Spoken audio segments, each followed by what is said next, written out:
अगर हम आपसे पूछें कि स्पर्म का इस्तेमाल बच्चे पैदा करने के अलावा और किन किन चीज़ों में किया जा सकता है, शायद आप मुझे पागल समझने में 1 मिनट भी देरी नहीं करेंगे। लेकिन ऐसा नहीं है। जिस स्पर्म से बच्चे पैदा होते हैं, अब वही स्पर्म धरती को भी बचाने में काम आएगा। वो कैसे और किस तरह से, अगर इन तमाम सवालों का जवाब आपको जानना है तो मेरे साथ अंत तक बने रहिए। कहते हैं भगवान के बाद विज्ञान ही एक ऐसा रास्ता है जो ना को भी हाँ में बदलने की ताकत रखता है। अब इस दुनिया को बचाने के लिए वैज्ञानिकों ने ही इस खास तरकीब को खोज निकाला है। पूरे विश्व की इस समय एक समस्या है, वो है प्लास्टिक। प्लास्टिक का इस्तेमाल पूरी दुनिया में किया जा रहा है, वो भी बड़ी मात्रा में। इससे पर्यावरण को नुकसान भी पहुंच रहा है। इसी से धरती को बचाने के लिए वैज्ञानिकों ने एक नया तरीका ढूंढा है।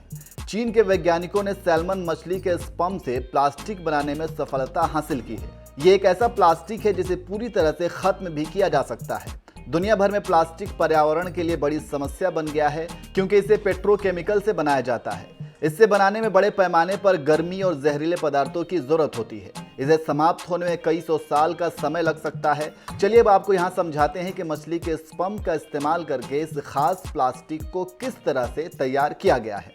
बता दें कि वैज्ञानिक पहले स्पर्म के डीएनए के 2 रेशों को सब्जी बनाने में इस्तेमाल किए जाने वाले तेल के रसायन से मिलाकर इस प्लास्टिक को बनाया है। दोनों के मिश्रण से तैयार पदार्थ को हाइड्रोजेल कहा जा रहा है। इस हाइड्रोजेल को अलग अलग आकार में ढाला गया है और नमी को खत्म करने के लिए उसे सुखाया गया। इस पूरी प्रक्रिया से यह पदार्थ कठोर हो गया। शोधकर्ताओं ने इस इको फ्रेंडली प्लास्टिक से एक कप और एक अन्य चीजों का निर्माण कर लिया है।